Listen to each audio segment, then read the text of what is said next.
Hello everyone. Welcome back to Fluent English. We're so happy you're here with us today. Whether you're listening on your way to work, studying at home, or just relaxing with a cup of coffee, thanks for spending some time with us. Hey everyone, it's great to have you here. I don't know about you, but I've been hearing English learners ask the same question again and again.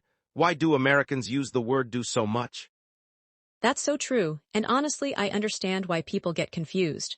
Do looks like such a simple word, but then you hear things like do you know?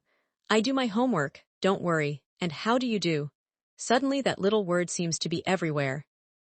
Exactly, today we're going to clear up that confusion. We're talking about one of the most common and useful verbs in English, do. By the end of this episode, you'll understand how Americans actually use do in everyday conversations. You'll learn when it's an action verb, when it's a helper verb, and when it appears in common expressions.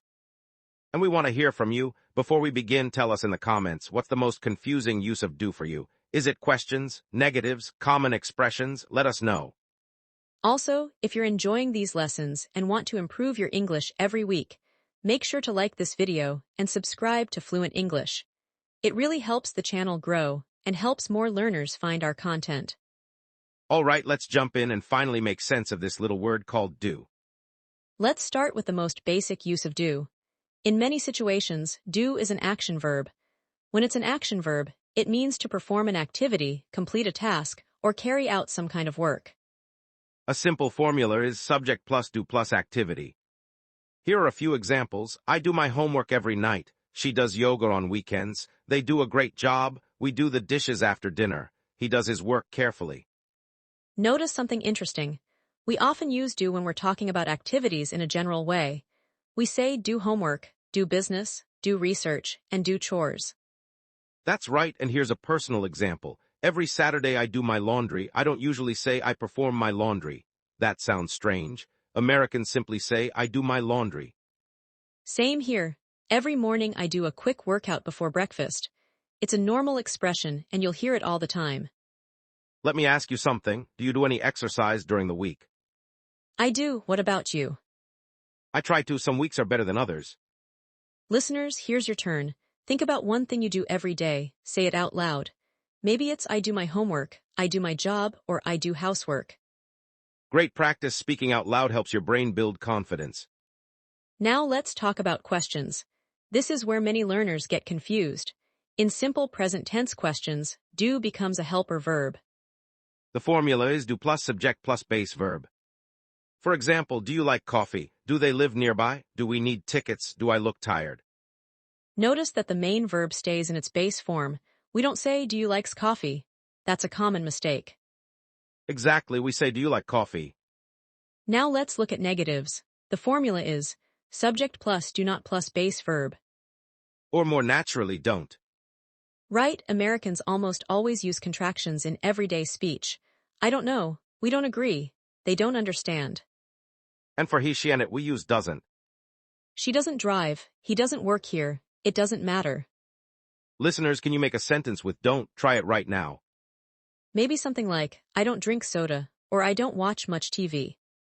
And can you make one with doesn't? For example, my friend doesn't like spicy food. Before we move on, here's a quick summary. Do can be an action verb like I do my homework. It can also be a helper verb for questions and negatives like do you speak English? And I don't understand. If you remember those two jobs of do, you're already making huge progress. Now let's build on that foundation and explore another very common use of do. Americans often use do for emphasis. This is one of those things that makes English sound more natural. Sometimes we use do, does, or did to add extra feeling or stress. Imagine someone says, you never call me. You might answer, I do call you. Exactly, you're emphasizing the truth. Another example, I do want to help. The word do adds strength to the statement. Here's another real-life situation. Imagine your friend thinks you don't enjoy a restaurant. You could say, I do like that restaurant, I just don't go there often. That's a very natural American response. Let's compare, I like coffee, that's normal. I do like coffee, that's stronger. It sounds more personal and more emotional. Now let's look at past tense emphasis. Instead of I called you, we can say I did call you. Maybe you're defending yourself or correcting a misunderstanding. Exactly, I did send the email. We did finish the project. Let's do a short dialogue. You forgot my birthday. No, I didn't. I did text you in the morning. Oh, that's right, you did. Notice how natural that sounds. Let's also talk about formal and informal usage. The emphasis form works in both situations, but it's especially common in conversation. In casual speech, you'll hear people say things like I do remember or he did tell me. Here's a quick practice activity. I'll make a statement and you disagree using do. You don't like pizza. I do like pizza. You don't study English. I do study English. Nice, listeners, try your own examples. Here are 3 tips. First, use emphasis when correcting someone. Second, use it when expressing strong feelings. Third, don't overuse it in every sentence. Great advice. And we'd love another comment from you. Write one sentence using do for emphasis. Maybe I do enjoy reading, or I did finish my homework.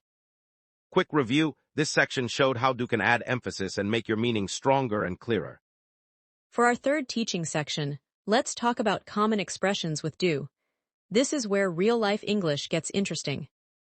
Absolutely. There are many everyday phrases that use do, and native speakers use them constantly.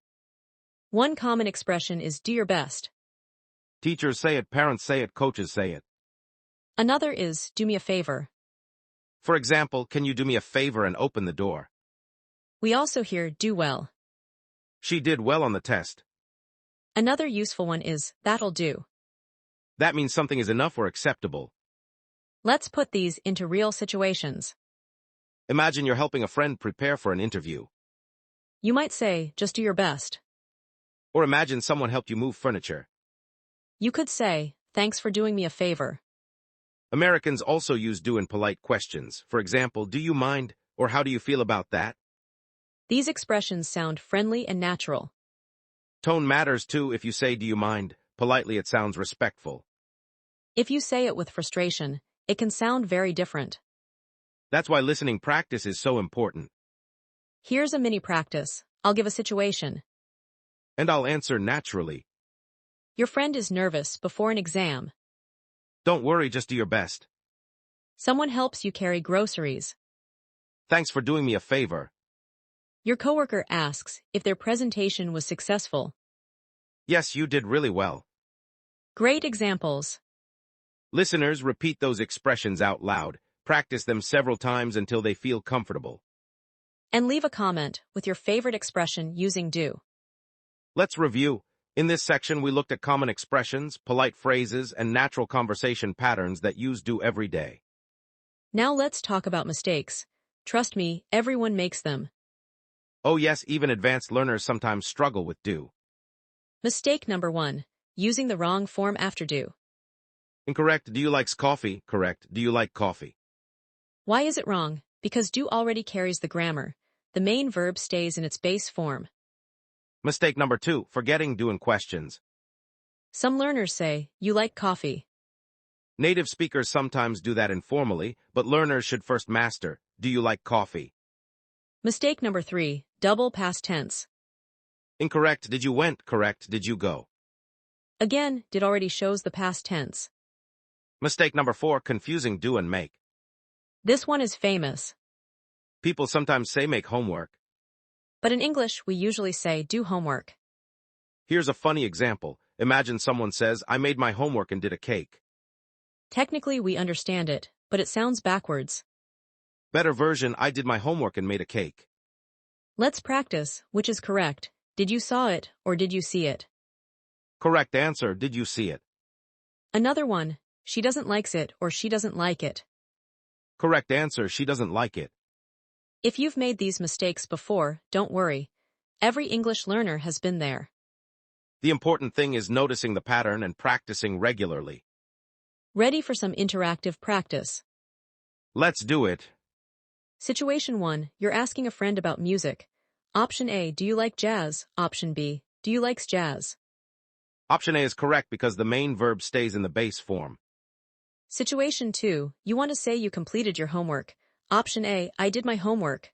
Option B, I made my homework. Option A sounds natural in English. Situation 3, someone says you never call them. Option A, I do call you. Option B, I call you do. Definitely option A. Situation 4, you're asking about yesterday. Option A, did you go? Option B, did you went? Option A again. Situation 5, you want a polite request. Option A, do you mind helping me? Option B, you mind helping me? Option A sounds much more natural and polite. Say the correct answers out loud. The more you speak, the faster you'll improve. And remember, there are different levels of formality. Do you mind helping me? Sounds polite. Can you help me? Is more casual. We'd love one final comment from you. Write your own sentence using do as an action verb, a helper verb, or for emphasis. Focus on communication, not perfection. Real conversations matter more than perfect grammar. Wow, we covered a lot today. Let's quickly review. We explored 3 major uses of do. First, do as an action verb. Second, do as a helper verb for questions and negatives. Third, do for emphasis and common everyday expressions.